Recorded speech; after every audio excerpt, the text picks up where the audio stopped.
G'day everyone, welcome to this update for global stock markets for the 6th of December, and we've just been through yet another very volatile week. And for those of you that have been watching these weekend videos now for some time will know that I've been saying since 2014, in fact early 2014, that as we progress further and further through this bull market, which I expected to continue at least into 2016 and possibly 2017, that we would see significantly rising volatility, because it's kind of like the more and more that you stretch the rubber band, the more that central banks keep printing money and keeping interest rates exceedingly low, the more pressures and stresses you put on the financial system.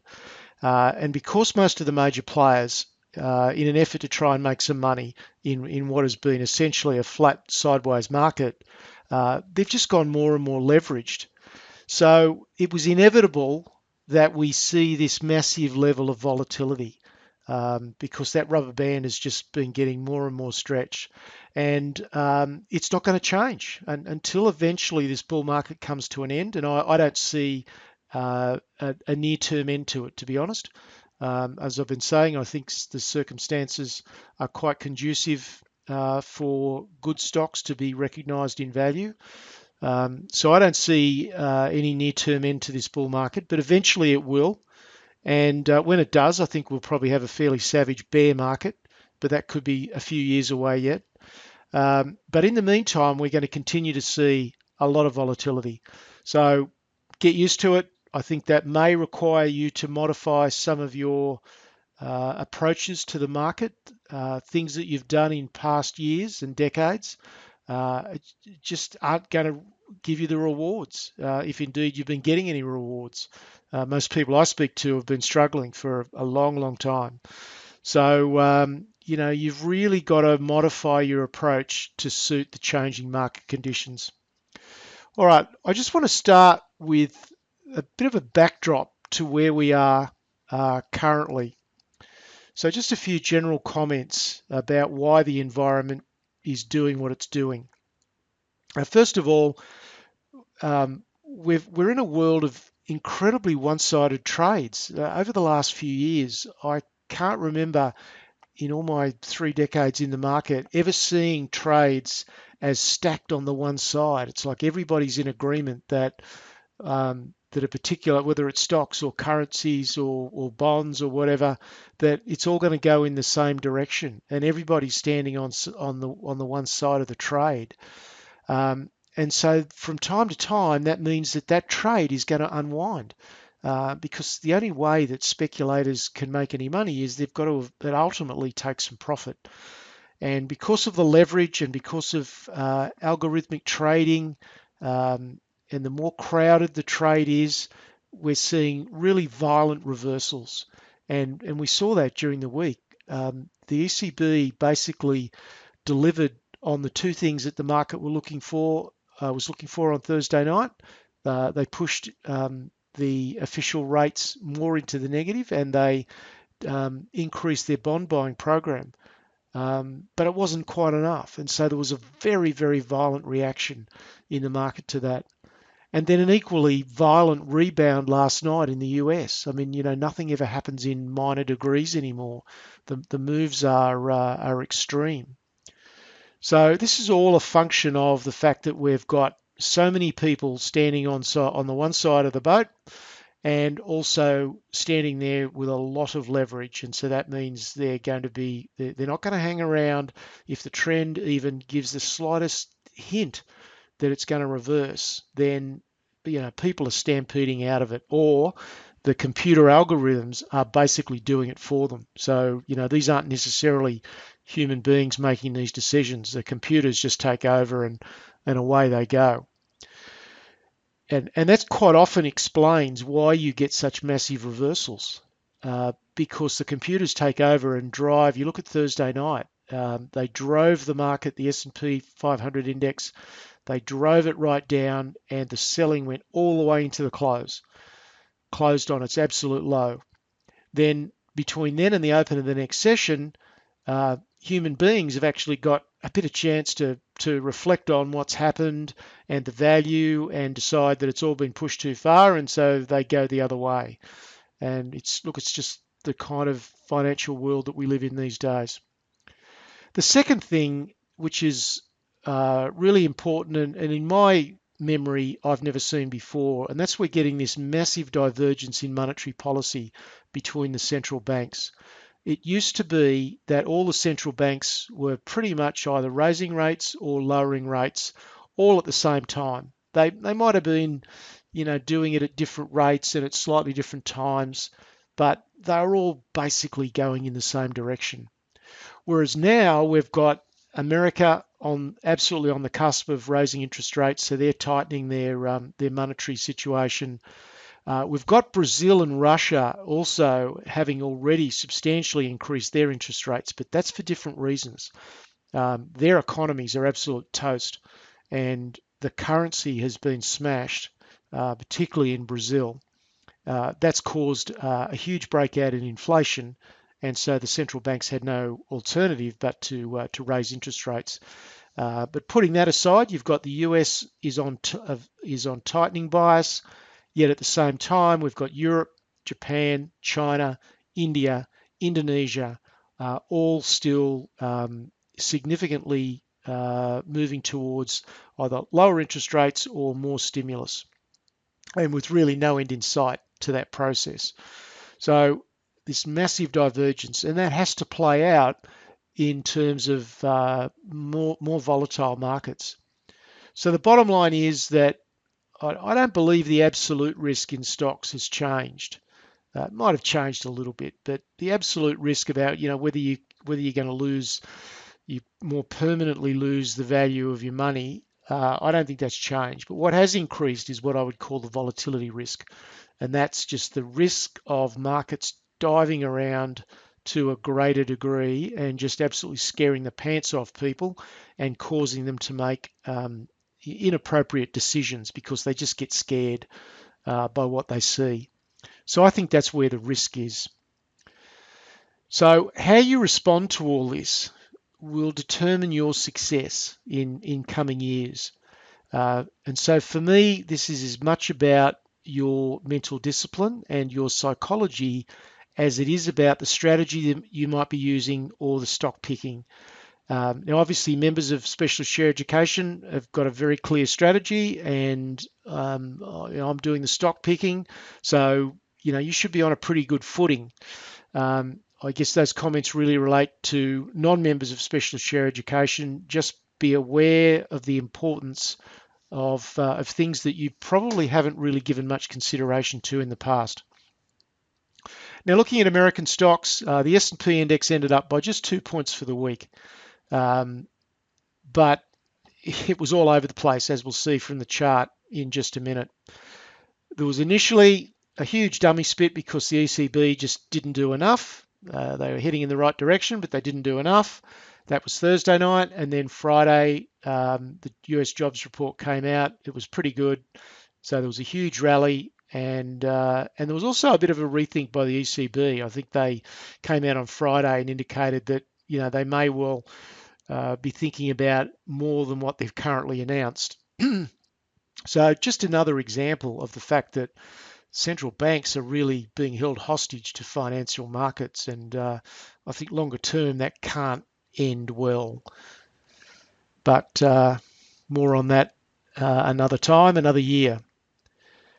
Now, it's very vital in this sort of market to focus on the medium-term drivers. I get lots of questions from members about what do I think is going to happen tonight or, tomorrow night or the night after. I got no idea really. I might have some leanings, but I certainly don't place much emphasis on trying to pick the very short-term direction because it would be nothing better than luck and a guess. So it's vital to remain focused on the medium-term drivers. That's the economy, and of course the US economy is doing okay. US corporate profits are doing fine, and the momentum in the market is still pretty good. We had a major surge in October, went a bit flat in November, but the run into the year end still looks to be intact.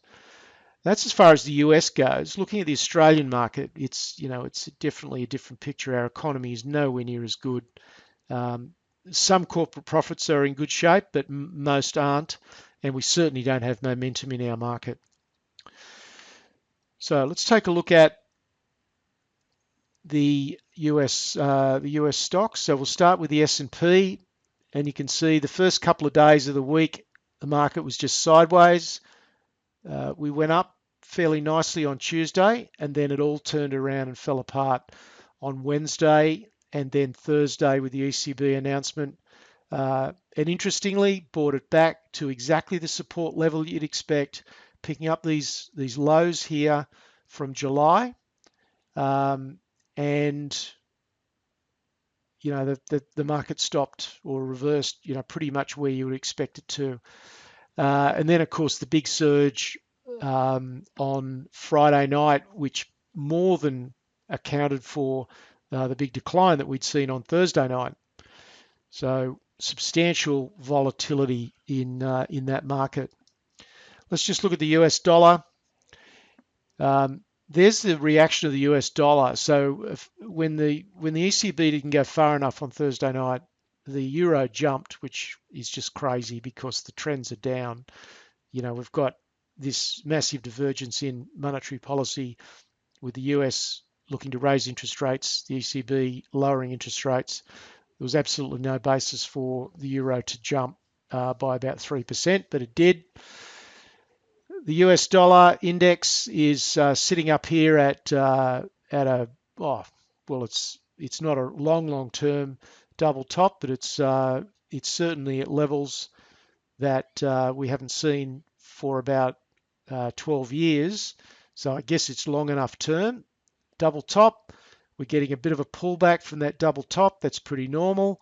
I would expect that once things settle down, that we'll see the US dollar have another crack at breaking through 100 on the US dollar index.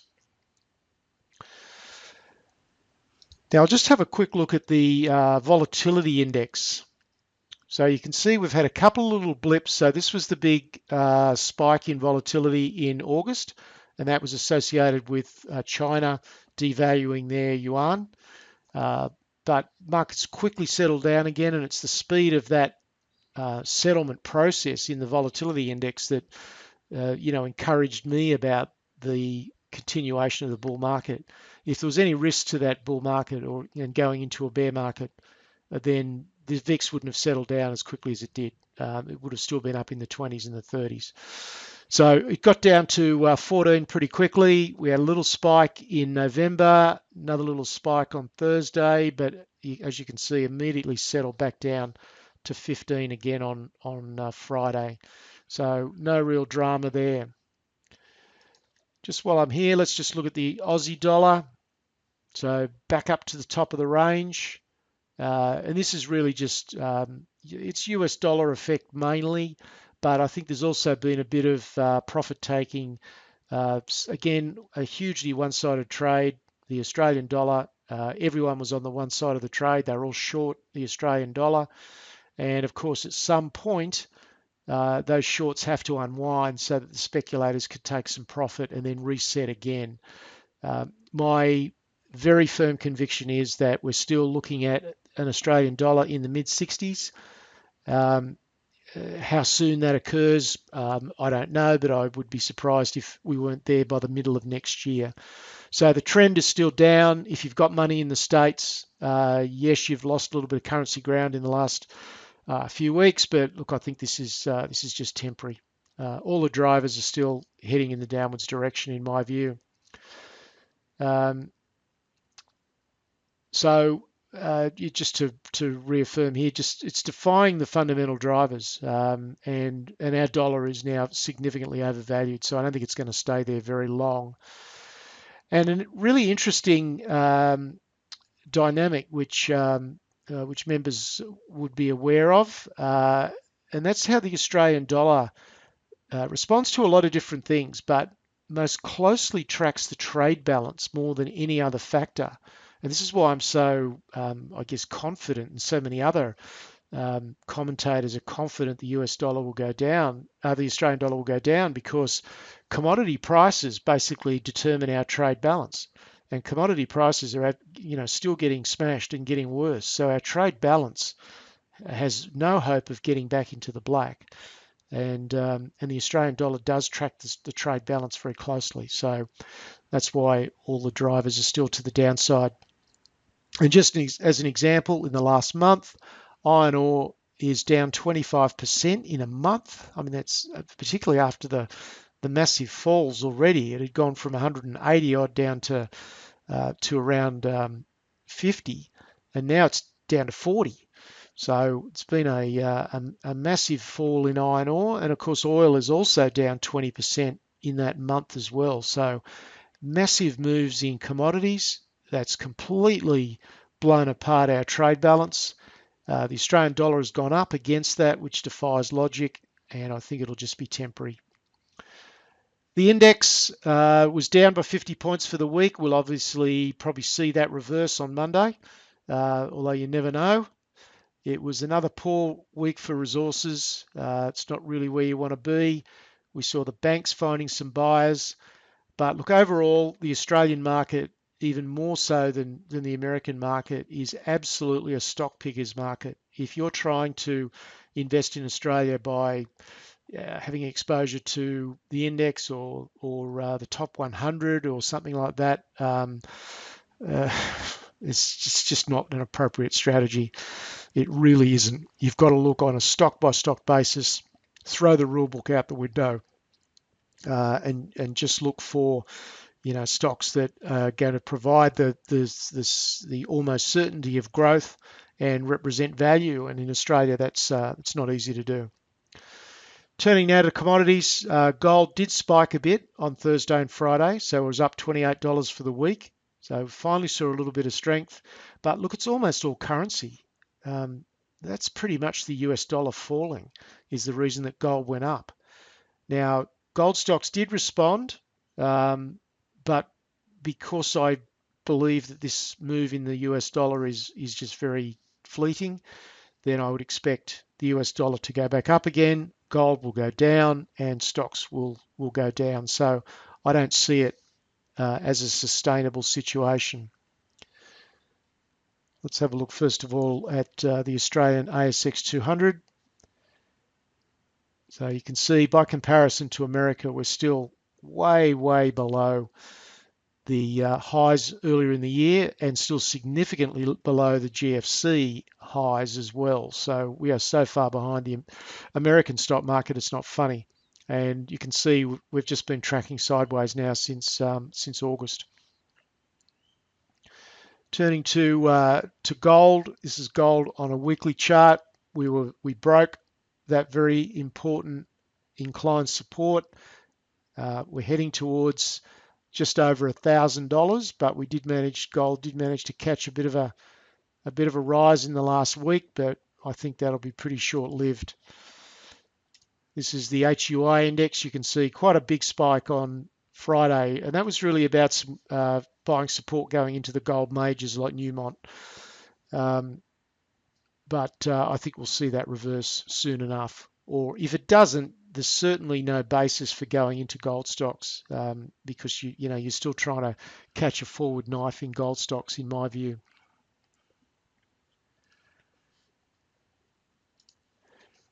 So just to finish it off, copper was steady at 209, so it didn't really respond to the lower US dollar, which is interesting. I would have thought copper might have spiked up to 220, 225 with the lower US dollar, but it didn't. So that's, it's a fairly interesting signal there. West Texas Intermediate crude is just clinging on by its fingernails to $40. It looks inevitable that oil will fall into the 30s.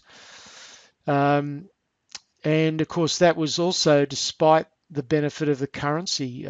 Crude oil was unable to find a bid either. So, when you see the US dollar fall but commodity prices not respond, it's not a good sign for commodities. And just overall, you might be reading material now about OPEC and their decisions. They're playing an incredibly high stakes game. They're running massive deficits. Saudi Arabia's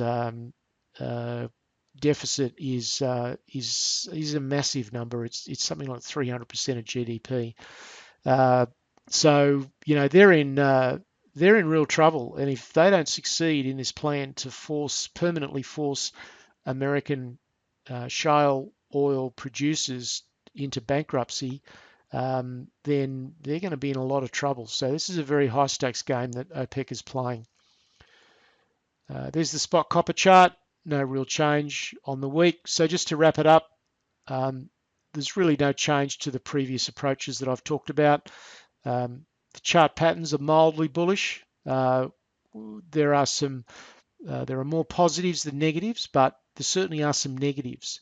So this is not a market where you just want to go charging in and think that it's a bull market that's going to take off into next year.